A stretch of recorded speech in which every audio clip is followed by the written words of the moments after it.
Assalamualaikum warahmatullahi wabarakatuh. Alhamdulillahirabbil alamin. Nahmaduhu wa nasta'inuhu wa nastaghfiruhu wa na'udzu billahi min shururi anfusina wa min sayyiati a'malina. Man yahdihillahu fala mudilla lahu wa man yudlil fala hadiya lahu. Asyhadu an la ilaha illallah wahdahu la syarika lah wa asyhadu anna sayyidana wa habibana Muhammad sallallahu alaihi wasallam la nabiyya ba'da. Amma ba'da. Bapak dan Ibu, ikhwan wal akhwat, saudara dan saudari sekalian, peserta kajian tadabbur Al-Quran, bertafsir Al-Quran yang dimuliakan oleh Allah. Kembali kita bersyukur kehadirat Allah Subhanahu wa Ta'ala yang pada hari ini, pagi ini, kembali mempertemukan kita dalam majlis yang penuh berkah ini, majlis tadabbur Al-Quran dalam keadaan sehat, walafiat, dan masih penuh dengan semangat, insya Allah. Salawat dan salam kita doakan untuk uswah dan qudwah kita, Nabi kita Nabi Muhammad sallallahu alaihi wa ala alihi wa sahbihi wasallam. Bapak dan Ibu yang saya muliakan, pagi ini kita akan lanjutkan kajian tadabbur Al-Quran surah Al-Baqarah yang sudah akan memasuki ayat 272 ya. 272 insya Allah akan kita coba untuk mentadabburi sampai ayat 276 insya Allah. Sudah kelihatan, Saudara Rahmi? Sudah, Ustaz. Baik. Di dalam ayat 272 ini, Bapak dan Ibu, melanjutkan yang kemarin sudah kita sampaikan tadabburnya, masih berputar atau membahas tentang pembahasan infak ya. Allah Subhanahu wa Ta'ala mengatakan, Laisa 'alaika hudahum. Laisa 'alaika hudahum, walakinnallaha yahdi man yasha'. Kata Allah, bukanlah tanggung jawabmu untuk memberikan petunjuk kepada mereka, ya. Maksud di sini adalah Allah mengatakan kepada Nabi Muhammad SAW, bukanlah tanggung jawab atau bukanlah otoritas atau pelayanan bagi engkau untuk bisa memberikan hidayah kepada mereka. Mereka di sini adalah orang-orang kafir Quraisy, orang-orang kafir Quraisy yang masih ada hubungan kerabat dengan Rasulullah SAW dan begitu juga dengan para sahabat. Jadi di dalam penjelasannya ayat ini Bapak dan Ibu, dahulu umat Islam di masa awal-awal Islam di kota Makkah telah diperintahkan untuk memberikan infak kepada orang lain, termasuk juga kepada orang-orang musyrikin sebetulnya. Akan tetapi beberapa sahabat memiliki pemahaman yang agak keliru waktu itu, karena mereka mengira kalau seandainya orang musyrik, orang kafir, meskipun itu kerabat, tidak boleh diberikan infak sama sekali. Maka untuk hal ini diluruskan oleh Allah. Allah mengatakan, dan mereka waktu itu ketika menahan infak tersebut sebetulnya bertujuan baik. Tujuannya mulia agar orang yang bersangkutan, yang memiliki kebutuhan tersebut, sementara masih kekeh dengan kekafirannya, diharapkan dengan ditahannya infak tersebut luluh begitu ya, akhirnya menerima untuk masuk Islam karena memang mereka membutuhkan. Nah, ternyata praktek ini dilarang oleh Allah Subhanahu wa Ta'ala. Artinya kita tidak boleh menahan pemberian kepada orang yang membutuhkan dengan harapan orang tersebut merasa tersudut, merasa susah, sehingga akhirnya dia terpaksa masuk kepada agama Islam. Makanya di sini Allah mengatakan laisa 'alaika hudahum. Bukanlah atasmu untuk memberikan petunjuk kepada mereka. Artinya kita tidak memiliki otoritas untuk memberikan petunjuk kepada orang yang belum mau memeluk agama Islam. Walakinnallaha yahdi man yasha'. Akan tetapi Allah lah yang memberikan petunjuk kepada orang yang Dia kehendaki. Wa ma tunfiqu min khairin fali anfusikum. Oleh karena itu, wa ma tunfiqu min khairin fali anfusikum. Apapun yang engkau nafkahkan, baik kepada sesama kalian orang-orang mukmin, orang-orang muslim, begitu juga kepada orang non-muslim, bahkan orang musyrik sekalipun, kata Allah, wa ma tunfiqu min khairin fali anfusikum. Apapun yang kalian nafkahkan, maka dari berupa kebaikan, maka sesungguhnya itu adalah untuk diri kalian sendiri. Jadi bukan untuk orang lain kita berinfak, bersedekah, memberikan pemberian. Pada hakikatnya ketika kita mengulurkan tangan kita membantu orang lain, apakah orang lain itu terlihat seperti tidak berhak, atau mungkin dia seperti berdusta, berbohong, dan lain sebagainya, maka kita tidak perlu memikirkan itu. Karena yang penting ketika kita mengulurkan tangan kita untuk membantu orang lain, ya, dengan tiat mencari ridha Allah, maka kata Allah, wa ma tunfiqu min khairin fali anfusikum. Apapun yang engkau sedekahkan, yang engkau infakkan, yang engkau berikan kepada orang lain, maka sesungguhnya itu adalah kembali kepada dirimu. Pahalanya, kebaikannya, keberkahannya, keselamatannya, fali anfusikum, maka itu adalah untuk diri kalian. Oleh karena itu, kalau kita kaitkan dengan kata yang di awal tadi, tidak usah memikirkan apakah orang itu ketika sudah diberi tetap jadi orang musyrik, ketika telah diberi tetap jadi orang kafir, ya, maka itu tidak perlu dipikirkan, kata Allah di sini. Laisa 'alaika hudahum, karena memberi petunjuk orang itu bukanlah otoritasnya kita sebagai manusia, akan tetapi semata-mata walakinallaha yahdi man yasha. Allah lah yang punya otoritas, punya kemampuan untuk memberikan petunjuk kepada siapapun yang dia kehendaki. Kemudian kata Allah, wa ma tunfiquna illa batigha'a wajhillah.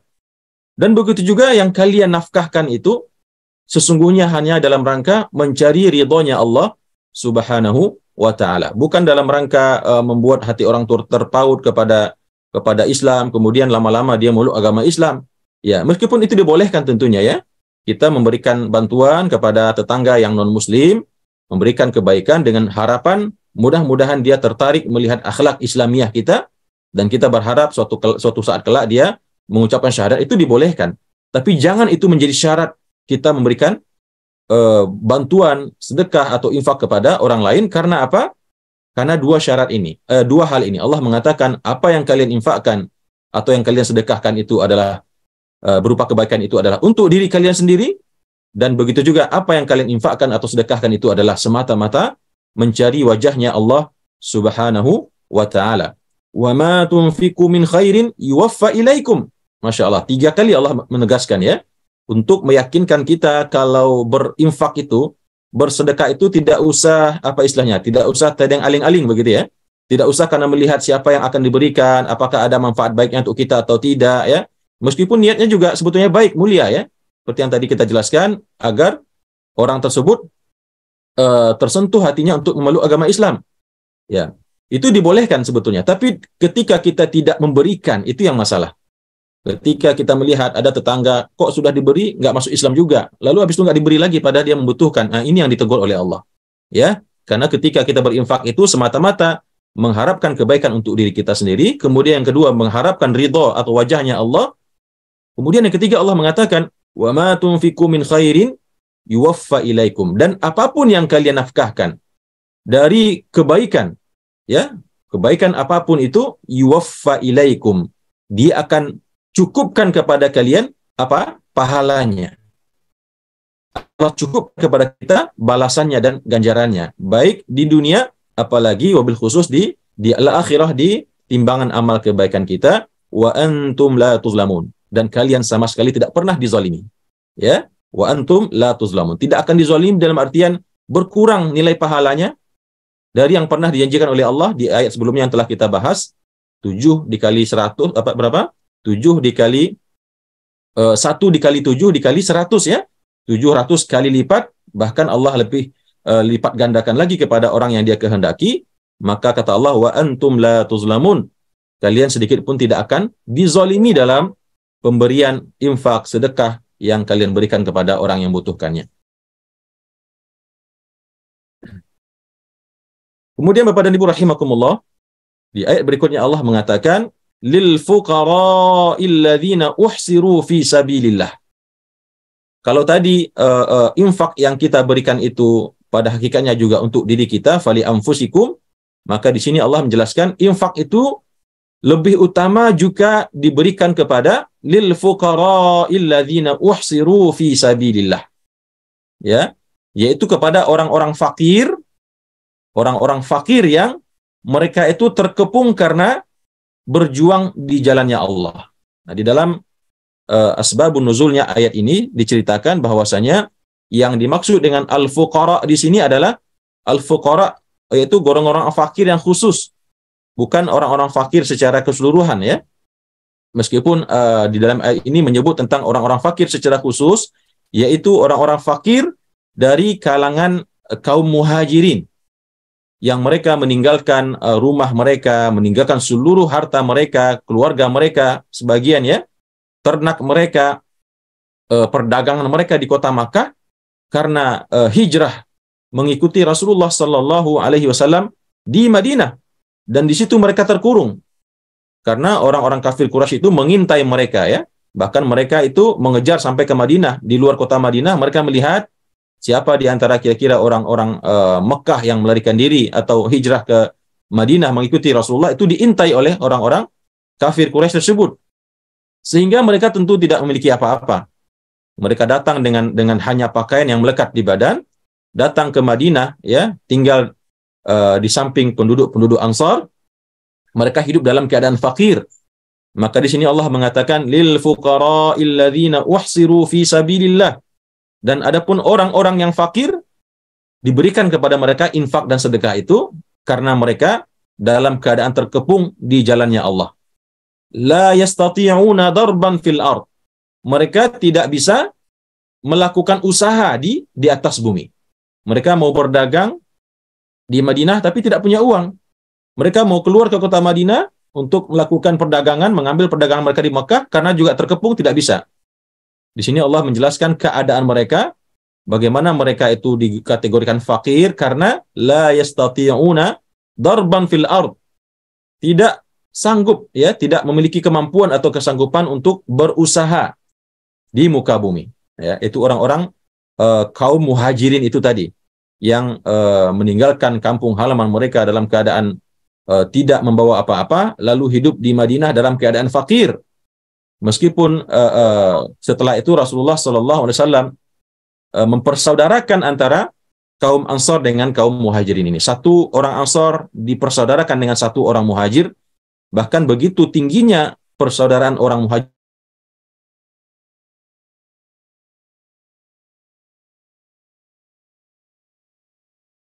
Sebagian besar harta mereka kepada teman-teman mereka, saudara-saudara seakidah mereka yang datang dari Makkah, yaitu orang Muhajirin. Bahkan dalam riwayat disebutkan ada yang memiliki istrinya 3, 4, diceraikan salah satunya, lalu dia berikan kepada saudaranya daripada golongan Muhajirin ini. Sampai segitunya mereka mencintai ya. Makanya kemarin ayat yang kita sebutkan, wa yu'thiruna ala anfusihim walau kana bihim khasasah. Mereka mendahulukan temannya, meskipun mereka juga butuh, begitu ya. Nah, itulah sebetulnya sifat yang Allah berikan kepada orang-orang Ansar, menunjukkan bagaimana kecintaan, ketinggian rasa persaudaraan mereka kepada orang-orang Muhajirin. Kemudian di samping keadaan mereka fakir, tidak bisa berusaha, melakukan usaha, namun Bapak dan Ibu yang dimuliakan Allah, yahsabuhumul jahilu aghniya'a minat ta'affuf. Luar biasa orang-orang Muhajir ini. Meskipun mereka fakir, tersandera di Madinah, tidak bisa keluar kota, dan tidak bisa berusaha, namun keadaan mereka seperti yang Allah gambarkan dalam ayat Al-Quran ini, yahsabuhumul jahilu aghniya. Orang-orang yang bodoh, ya, bodoh di sini maksudnya bukan bodoh dalam artian tidak pintar ya, tapi orang yang tidak mengetahui secara detail keadaan mereka, cuman melihat raut muka mereka saja ya. Yahsabuhumul jahilu aghniya'a minat ta'affuf. Orang-orang yang tidak tahu hakikat asli keadaan mereka, orang-orang Muhajirin yang fakir tadi itu, mengira mereka itu bahkan orang kaya.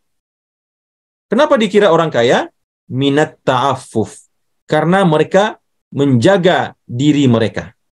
Ya, mereka menjaga diri mereka, tidak meminta-minta. Subhanallah.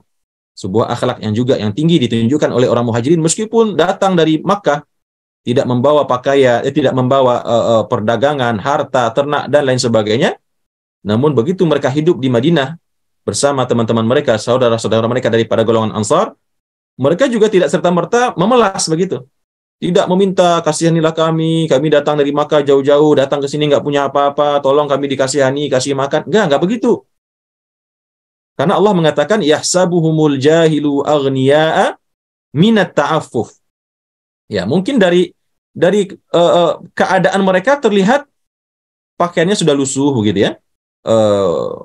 terlihatlah seperti orang memang susah, tapi yang istimewa dari mereka adalah tidak meminta, tidak menjadikan tangan mereka di bawah, tidak mengejar-ngejar orang lain untuk meminta bantuan, ya. Diberi alhamdulillah, tidak diberi mereka juga tidak minta-minta begitu.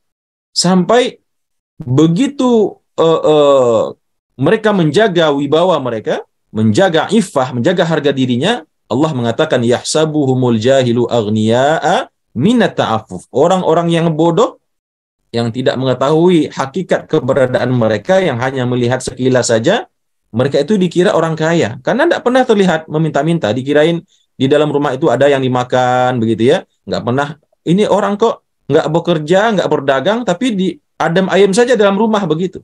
Nggak pernah minta-minta, nggak duduk di pasar menengadahkan tangan begitu. Orang tahu mereka datang dari Makkah tuh nggak bawa apa-apa, tapi kok kayak orang kaya begitu. Begitulah kira-kira ya. Karena apa? Minat ta'affuf. Ta'affuf berasal dari kata iffah, menjaga kehormatan diri. Tidak dikit-dikit minta sama orang lain ya. Dikit-dikit menengadahkan tangan, dikit-dikit kirim WA, tolong pinjamin uang, minjam dan lain sebagainya. Nah, ini tentunya akhlak yang mulia yang ditujukan oleh para sahabat dari golongan al-muhajirin yang menjaga kehormatan dirinya dari meminta-minta kepada orang lain. Ta'rifuhum bisimahum. Meskipun mereka itu dikira oleh orang-orang yang bodoh itu dikira orang kaya, tapi orang yang pintar yang mengetahui mereka itu ta'rifuhum bisimahum. Kamu akan mengenali mereka dengan tanda-tanda mereka. Di dalam kitab tafsir dijelaskan tanda-tanda mereka itu terlihat dari wajah mereka itu. Kita bisa melihat Bapak dan Ibu, mana orang yang sudah makan atau belum makan 2 hari begitu ya. Mana orang yang memang ada uang atau tidak ya. Terlihat dari muka mereka itu kelihatan kuyuk, terlihat capek, terlihat susah. Pakaian mereka juga sudah lusuh dan usang begitu ya. Namun karena sifat ta'affuf tadi mereka tidak minta-minta, sehingga orang yang bodoh lah yang mengira mereka orang kaya. Tapi kalau orang yang batinnya bersih, orang yang hatinya mudah tersentuh melihat orang lain, mengetahui juga siapa di antara orang-orang yang butuhkan itu ya. Karena bisa dikenali orang yang butuh itu. Bisa dikenali dari keadaan mereka, dari wajah mereka, dari pakaian mereka ya. Itu bisa diketahui kalau orang yang memang batinnya itu bening ya. Melihat orang lain itu dengan kacamata batin yang bening, bisa membedakan mana orang yang butuh dengan orang yang tidak butuh, orang yang susah dengan tidak orang yang susah, tidak dengan memandang hanya sebatas orang yang menengadahkan tangan atau tidak. Kemudian kata Allah, ta'rifuhum bisimahum. Kalian tahu tanda-tanda mereka itu, ya, orang-orang muhajirin yang datang tidak punya apa-apa, susah hidupnya, akan tetapi kata Allah, la yas'alunan nasa ilhafa. Tapi mereka itu tidak mau meminta-minta kepada manusia dengan cara mendesak-desak. Seperti yang kita lihat di jalanan ya, entah itu memang karena butuh atau itu sudah jadi profesi, ngetok-ngetok kaca mobil kita ya, ataupun mungkin di tempat kita makan atau minum ya, ada yang datang minta-minta atau bahkan yang mengamen sekalipun ya. Ini termasuk kategori orang yang meminta-minta dari orang lain. La yas'alunan nasa ilhafa. Adapun para sahabat muhajirin itu mencontohkan tidak suka minta-minta kepada manusia dengan cara mendesak-desak ya. Boleh mungkin meminta ya kalau memang sudah terpaksa meminta, tapi dengan kata kiasan mungkin. Dengan kata sindiran mungkin ya. Tidak dengan terus terang tolonglah saya kasih uang ya. Tidak dengan cara demikian ya. Wa ma tunfiqu min khairin fa innallaha bihi alim. Dan apapun yang kalian infakkan, Allah ulangi kembali yang ayat di atas tadi, daripada kebaikan, maka sesungguhnya Allah itu maha mengetahui. Jadi ibrah dari ayat yang tadi kita, ayat 273 ini Bapak dan Ibu, bahwasanya infak itu dianjurkan untuk diberikan kepada orang-orang yang fakir ya, meskipun dalam ini konteksnya adalah berbicara tentang perintah untuk kepada orang-orang Ansar untuk berinfak kepada saudara-saudara mereka daripada golongan muhajirin. Berikanlah infak tersebut kepada orang-orang fakir yang tertawan di jalan Allah, tidak bisa berdagang. Meskipun demikian, mereka dikira oleh orang-orang yang bodoh termasuk golongan orang-orang kaya karena sifat ta'affufnya. Mereka itu bisa dikenali, ya, tapi mereka tidak mau meminta-minta dengan cara menengadahkan tangan, memaksa-maksa kepada manusia untuk diberi, ya. Wa ma tunfiqu min khairin fa innallaha bihi alim. Dan apapun yang kalian berikan daripada kebaikan, maka sungguh Allah itu maha mengetahuinya. Kemudian di ayat berikutnya Allah mengatakan alladzina yunfiquna amwalahum bil-laili wan-nahari sirran wa 'alaniyah falahum ajruhum inda rabbihim wala khaufun 'alaihim wala hum yahzanun. Allah memuji orang-orang yang menginfakkan hartanya. Alladzina yunfiquna amwalahum. Orang-orang yang menafkahkan, menginfakkan, mensedekahkan harta-harta mereka bil-laili, baik di waktu malam, ya, wan-nahari, baik di waktu siang. Ya, berinfak di waktu malam, apakah itu dengan berinfak ketika pergi sholat maghrib, masukin ke celengan masjid, uang 50.000, 100.000, atau setelah isya, atau mungkin di rumah-rumah. Tapi kita sekarang sudah canggih, ya, bisa berinfak, mengirim donasi, ya, ke lembaga-lembaga zakat, ke organisasi-organisasi charity, dengan mentransfer di malam hari. Ya, ini menyebutkan keutamaan juga berinfak itu, baik di malam hari, begitu juga di siang hari. Wan nahari, begitu juga di siang hari. Orang yang berinfak, bersedekah baik di malam hari maupun di siang hari. Sirran wa alaniyah, baik secara terang-terangan, seperti yang kemarin kita sudah sampaikan, wa alaniyah, ataupun secara sirran, maksudnya rahasia, ya. Baik secara rahasia, sembunyi-sembunyi, tidak diperlihatkan kepada orang lain, atau wa alaniyah, atau dengan terang-terangan, ya, dengan diiklankan atau dimaklumatkan. Maka Allah mengatakan falahum ajruhum inda rabbihim, maka bagi mereka itu adalah pahala dari Tuhan mereka, bagi mereka adalah pahala di sisi Tuhannya mereka, yaitu Allah, wala khaufun alaihim wala hum yahzanun. Mereka tidak akan lagi merasakan ketakutan dan juga tidak akan merasakan kesedihan, ya. Sebagian ulama mengatakan kaitannya ketakutan dan kesedihan ini adalah di akhirat, karena ketika orang yang berinfak itu melihat begitu besar pahala Allah berikan kepada mereka, maka hilanglah rasa takut. Hilanglah rasa takut akan azab Allah. Hilangkanlah rasa takut akan prahara di hari padang mahsyar. Dan hilang pula lah kesedihan karena dulu di dunia tidak bisa menikmati harta dengan seksama karena lebih suka berinfak. Menahan diri untuk hidup mewah, berfoya-foya. Karena apa? Karena hartanya semua dihabiskan untuk berinfak fisabilillah, sehingga kata Allah, la khaufun alaihim wa lahum yahzanun. Tidak takut lagi dan tidak sedih. Tidak sedih karena dulu di dunia tidak kurang bahagia, ya, tidak bisa menikmati harta karena sebagian diinfakkan fisabilillah. Maka pada hari ini, di hari kiamat, ketika Allah menampakkan kepada mereka pahala ganjaran yang Allah berikan kepada mereka atas infak, sedekah, pemberian yang mereka lakukan, yang mereka keluarkan, sehingga pada hari itu tidak ada lagi sedikit pun rasa takut dan begitu juga rasa sedih. Sebagian ulama juga mengatakan bahwasanya infak ini juga menghapuskan ketakutan di atas dunia, ya, dan menghapuskan juga rasa kesedihan. Orang yang sering berinfak, bersedekah, maka di antara yang akan Allah berikan kepadanya selain ketenangan, selain limpahan pahala, ya, berkah atas rezekinya, Allah cabut juga di dalam hatinya itu rasa takut. Rasa takut terhadap hal apapun. Dan begitu juga rasa sedih. Sedih yang sering dialami oleh manusia di zaman yang sekarang ini. Sedih yang kadang-kadang kita nggak tahu apa penyebabnya. Perasaan sedih, ya, perasaan gundah, perasaan galau, perasaan tidak menentu, ya.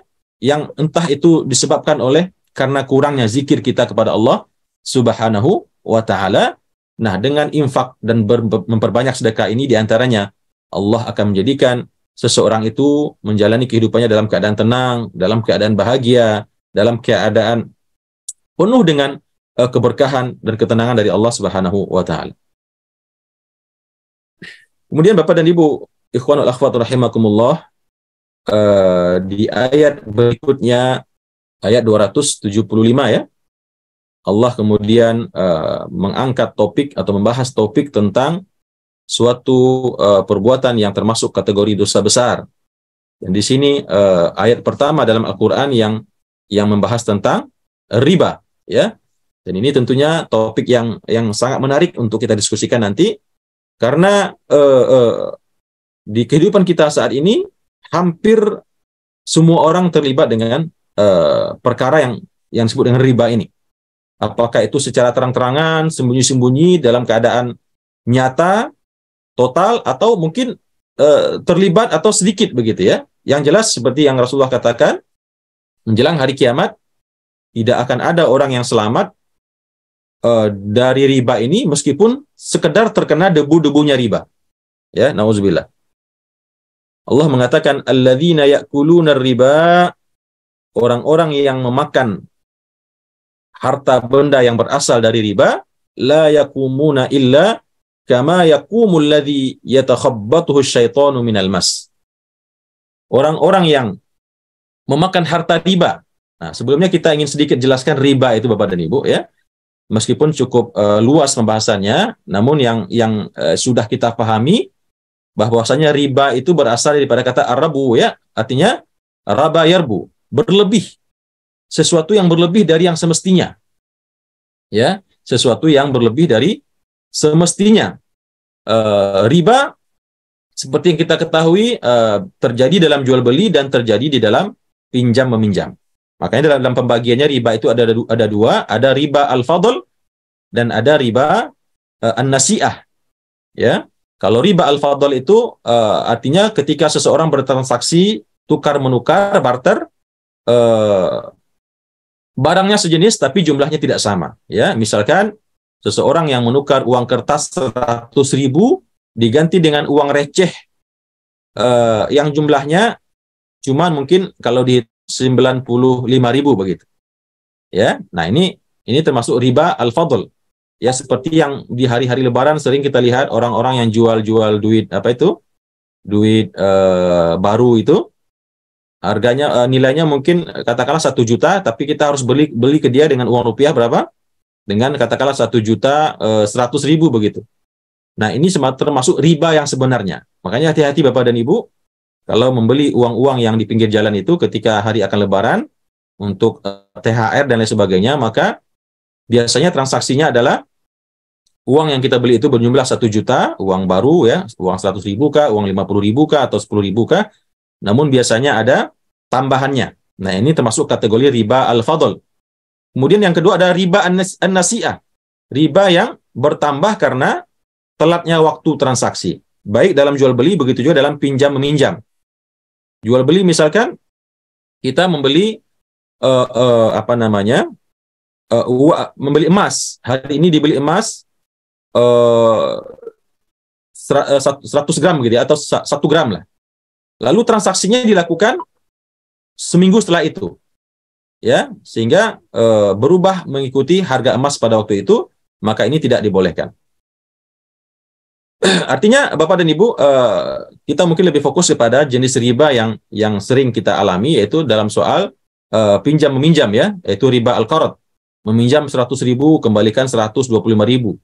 Meminjam 10 juta kemudian dikembalikan menjadi 14 juta atau 15 juta ya, karena transaksi yang bersifat kredit dan lain sebagainya. Intinya riba itu adalah sesuatu yang bertambah. Maka orang-orang yang memakan harta riba ini, di sini sebenarnya memakan harta riba meskipun tidak mesti memakan ya, tidak mesti memakan dalam artian masuk ke dalam mulut. Jadi yang dilarang itu bukan memakannya saja, tapi melakukan transaksionalnya itu. Di dalam sebuah hadis disebutkan 4 golongan yang akan terkena dosanya riba. Yang pertama, yang memakan harta riba itu, artinya meminta riba. Kemudian yang kedua, orang yang memberikannya, yang memberikan bunganya itu. Ya, misal kita minjam uang kepada antara si A dan si B. Si A meminjamkan uang. Kemudian dia mengatakan, saya pinjamkan uang 100.000, nanti kembalikan 150.000. Maka berarti si A adalah pemakan riba. Adapun si B yang menerima transaksi itu dan kemudian memberikan pengembaliannya 150.000, dia berarti muakkil atau pemberi riba. Nah, dua-duanya kena. Sama dosanya. Jadi bukan yang mengambil bunga ribanya saja, yang memberikan bunga riba juga sama dengan ya'kulur riba di sini. Kemudian yang ketiga, wa katibiha, pencatatnya. Pencatatnya berarti orang-orang yang menjadi pelaku transaksi, yang mencatat, sekretarisnya kah, kalau itu di perusahaan rentenir, Ya, yang banyak sekarang kita lihat ya, perusahaan-perusahaan penggadaian, peminjaman uang, di situ ada pegawai-pegawainya yang itu semua transaksinya riba 100%. Ya, maka mereka termasuk orang yang akil riba. Ya, makanya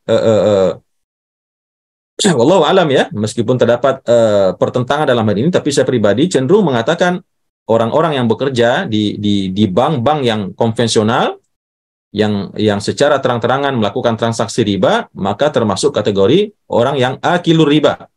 Meskipun dia cuma pegawai ya, tapi kan dia termasuk penulisnya, pelaku yang terlibat dalam transaksi riba itu. Ya, dan otomatis juga gajinya dari situ. Maka termasuklah dia kategori akilur riba, orang yang memakan riba. Kemudian yang keempat, wasyahidiha, para saksinya, ya. Para saksi-saksi artinya masuk orang yang terlibat di dalam transaksinya itu, semuanya mendapatkan ancaman yang sangat dahsyat, yang sangat pedih, berupa dosa yang sangat besar daripada transaksi riba ini. Allah mengatakan, alladzina ya'kuluna riba la yakumuna illa kama yakumul ladzi yatakhabbathu syaitanu minal mas. Orang yang memakan harta riba itu nanti kelak di hari kiamat, ketika seluruh makhluk yang pernah diciptakan oleh Allah dibangkitkan dari kubur mereka, mereka itu la yakumuna, tidak akan berdiri, tidak akan bangkit daripada kuburannya, dari kuburnya, illa, kecuali seperti kama yakumul ladzi yatakhabbathu syaitanu minal mas. Kecuali seperti orang yang berdiri karena kemasukan syaitan, kerasukan syaitan, kesurupan iblis. Ya, kesurupan iblis atau seperti orang gila ya, minal mas, karena penyakit gila. Kita tentu pernah melihat orang yang kesurupan, yang bertindak seperti orang gila ya, berteriak-teriak, berguling-guling di lantai, membenturkan kepalanya ke dinding ya, mencakar-cakar wajahnya, menjambak rambutnya. Nah, begitulah Allah memberikan perumpamaan orang-orang yang makan harta riba di atas dunia ini, kelak di hari kiamat, maka dia akan dibangkitkan dalam keadaan seperti orang kesurupan syaitan, kesurupan iblis ya, minal mas, karena gila ya, gila. Dan tentunya tidak gila seperti yang gilanya kelak mereka akan mengalami kesurupan tersebut. Jadi orang-orang yang makan riba itu kelak akan diberikan oleh Allah permulaan siksanya itu sebelum dimasukkan ke neraka jahanam, dibangkitkan dalam keadaan kesurupan syaitan, seperti orang yang gila ya. Nah, meskipun ini dijelaskan lebih cenderung kepada balasan nanti di akhirat, namun para ulama juga ada yang mengatakan bahwasanya ini telah berlaku bagi mereka sejak di atas dunia. Nauzubillah, tsumma nauzubillah. Mengerikan sekali Bapak dan Ibu. Kalau seandainya ini benar, bahwasanya orang yang makan riba itu akan merasakan hidupnya seperti orang kesurupan di atas dunia. Nggak pernah merasakan bahagia, meskipun uang banyak, ya, berlimpah karena memiliki usaha yang bertransaksi dengan riba. Tapi Allah cabut kebahagiaan dalam hatinya. Allah cabut keberkahan di dalam hidupnya, sehingga dia merasa seperti orang yang kesurupan syaitan, tidak pernah merasa tenang ya, ada saja masalah yang menerpa dirinya, ada saja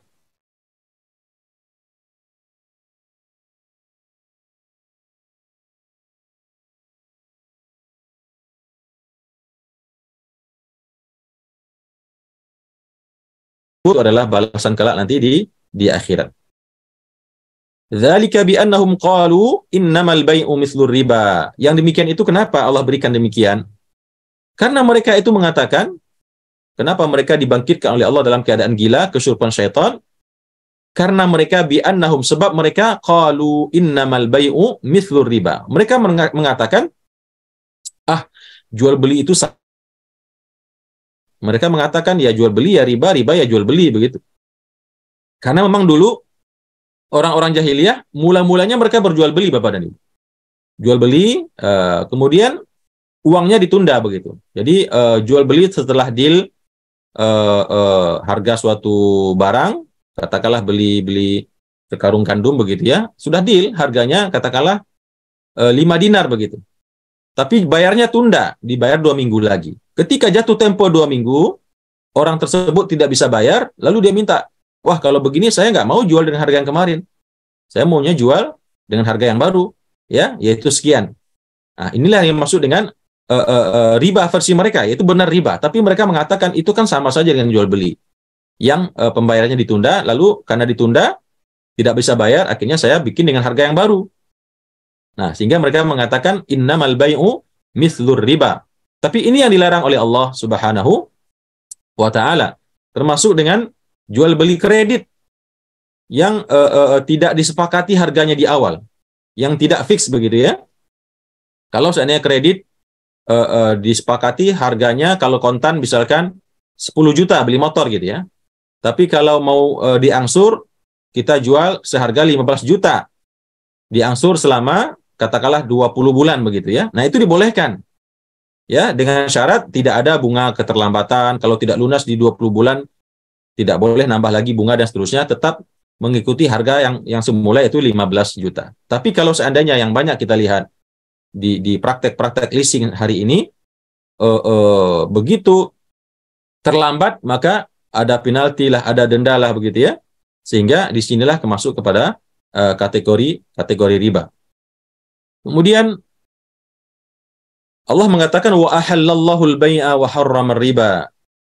Mereka mengatakan sesungguhnya jual beli itu sama saja dengan riba, padahal wa ahallallahu al-bai'a wa harrama riba. Padahal Allah telah menghalalkan jual beli dan mengharamkan riba. Artinya mereka ini ngeyel ya Bapak dan Ibu. Mereka ini membangkang. Allah sudah katakan jual beli itu halal dan riba itu adalah haram. Tapi mereka mengatakan jual beli sama saja dengan riba begitu ya. Padahal mereka sebetulnya tahu apa yang Allah maksud dengan riba di sini. Kemudian faman ja'ahu mau'izatun min rabbih, barang siapa yang datang kepada mereka nasihat, peringatan dari Tuhan mereka, fantaha falahu ma salaf, ya. Falahu ma salaf. Barang siapa yang kemudian tersadar karena telah datangnya firman Allah yang melarang praktek riba, falahu ma salaf, maka yang dia telah dapatkan dari transaksi-transaksi sebelumnya, maka itu dibolehkan baginya. Jadi nggak mesti dikembalikan. Ya, karena sebelumnya dia nggak tahu. Nah, ini tentunya konteksnya bagi orang-orang kafir, orang-orang Islam di zaman Rasulullah yang memang belum turun wahyu tentang riba itu, bukan bagi kita ya. Kalau kita kan sudah tahu sekarang, dari kita kecil juga sudah tahu riba itu haram kan. Tapi orang-orang dahulu, orang-orang Islam yang Islam di zaman Rasulullah kan belum datang ayat riba ini. Sehingga mereka walaupun sudah masuk Islam masih terus bertransaksi dengan riba.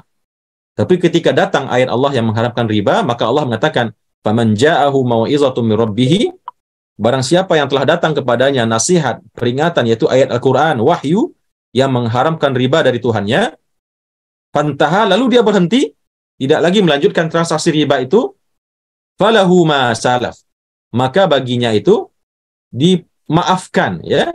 Falahu ma salaf, dimaafkan baginya apa yang telah berlalu, dan begitu juga boleh dia ambil menjadi hartanya ya apa-apa yang telah dia lakukan berupa transaksi riba di masa lalu sebelum mereka mendapatkan peringatan berupa ayat Al-Qur'an ini.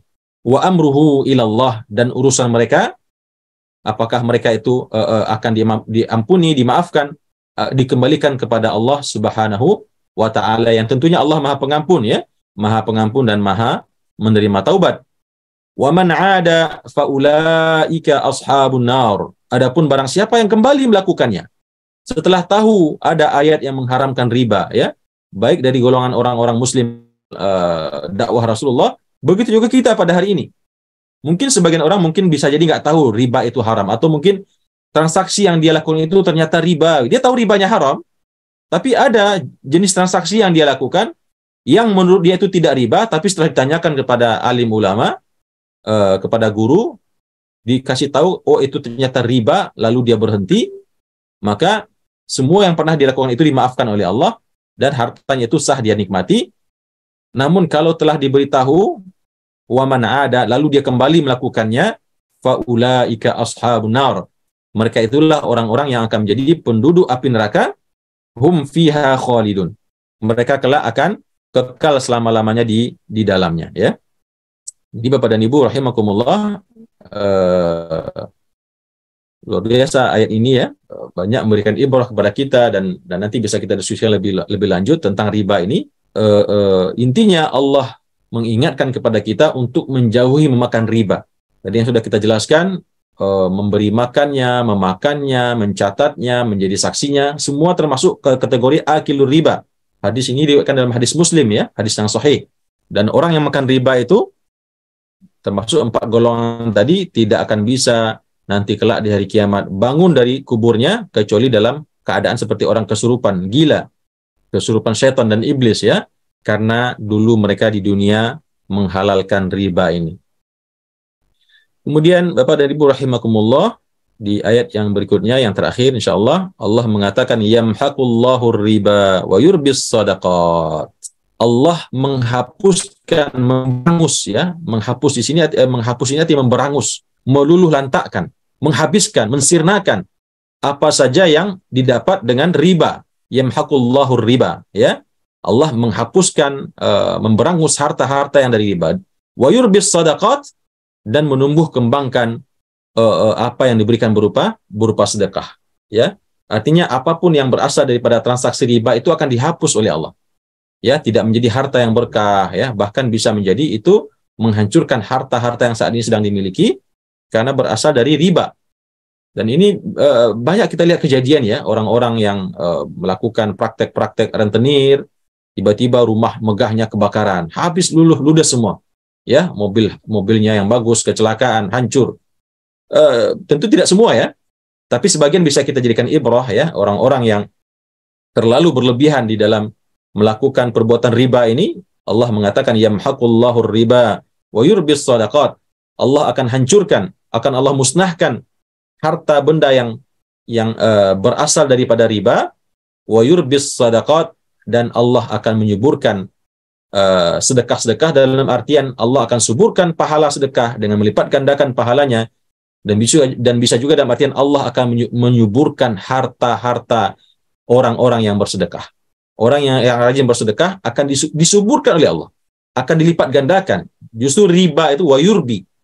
Jadi riba itu sendiri Allah berikan pada sedekah. Riba yang dalam artian memberi 1 dapat 2, memberi 2 dapat 3 ya. Nah, itu kan riba sebetulnya. Tapi dalam konteks sedekah bukanlah riba, akan tetapi dilipat gandakan oleh Allah, disuburkan oleh Allah harta benda yang diberikan atau diinfakkan di jalan Allah Subhanahu wa taala. Adapun harta benda yang berasal dari riba, yang diperoleh dengan jalan riba, maka akan dimusnahkan oleh Allah Subhanahu wa taala. Wallahu la yuhibbu kulla kaffarin athim, dan Allah tidak menyukai, tidak mencintai siapa saja, setiap orang yang tetap kafir, ingkar terhadap firman Allah yang melarang riba, athim, dan tetap ngeyel ya di dalam berbuat dosa, tetap kekeh di dalam berbuat dosa. Allah tidak mencintai mereka. Wallahu la yuhibbu kulla kaffarin athim. Sudah tahu dosa riba itu besar, sudah tahu riba itu haram untuk dinikmati, dimakan atau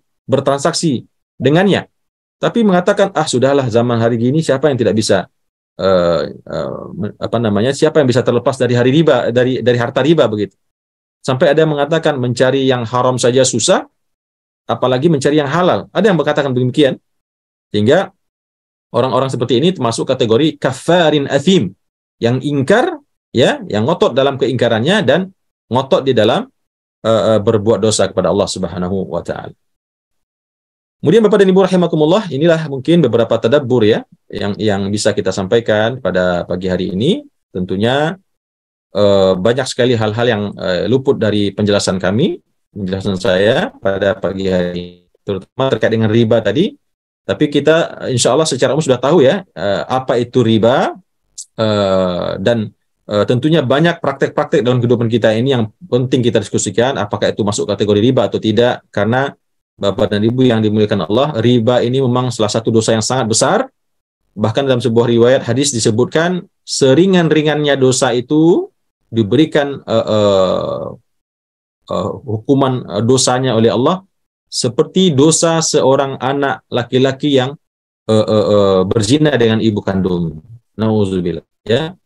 Yang itu juga banyak terjadi di hari-hari kita saat ini. Seorang anak bergaul atau berzina dengan ibunya dan sebaliknya ya. Nah, itu betapa besar dosanya yang ditanggung oleh anak tersebut, dan begitu juga sebaliknya tentunya oleh ibunya, yaitu melakukan zina antara anak dengan ibu itu seringan-ringan dosanya riba yang Allah berikan kepada orang yang melakukannya.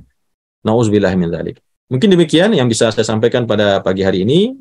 Masih sangat kurang dari kesempurnaan penjelasan kita, tapi selalu saya sampaikan yang kita lakukan pada setiap pertemuan kita ini adalah mentadaburi setiap ayat-ayat yang kita baca ini, sehingga ketika kita membaca Al-Quran, insya Allah next time ya, ketika kita kembali membaca Al-Quran, tadarus, ketemu lagi dengan ayat ini, oh ternyata ini maksudnya, yang waktu itu dijelaskan oleh guru kita atau ustadz kita di dalam acara bertafsir Al-Quran. Jadi target kita itu Bapak dan Ibu, tidak harus sampai kepada detail memahaminya, yang itu memang perlu waktu yang khusus, belajar khusus kepada orang yang lebih ahli lagi ya, yang mendalami secara hukum-hukumnya, detail-detailnya ya tentunya itu tetap bisa kita diskusikan nanti. Insya Allah sebisa yang saya berikan akan saya sampaikan, akan saya jelaskan. Kalaupun tidak, insya Allah nanti kita carikan jawabannya pada pertemuan berikutnya. Tapi yang penting yang kita lakukan di setiap momen kita ketemu di hari Sabtu dan Ahad ini adalah mengamalkan perintah Allah, afala yatadabbaruna al-Quran. Tidakkah mereka berusaha mentadaburi apa maksud Al-Quran? Nah, ini yang kita lakukan. Minimal kita sudah berusaha memahami kata demi kata, kemudian pemahamannya secara global. Pemahamannya secara global, apa maksud daripada ayat ini, sehingga kita ke depan membaca Al-Quran, faham kira-kira apa maksud daripada wahyu Allah yang kita baca tersebut. Demikian yang bisa saya sampaikan. Terima kasih atas kehadiran dan perhatian kita pada kesempatan ini, dan mohon maaf atas kekurangan saya dalam menyampaikan materi pada pagi hari ini dan salah dan khilaf dalam perkataan. Aku qouli hadza wa astaghfirullah li wa lakum. Wassalamualaikum warahmatullahi wabarakatuh.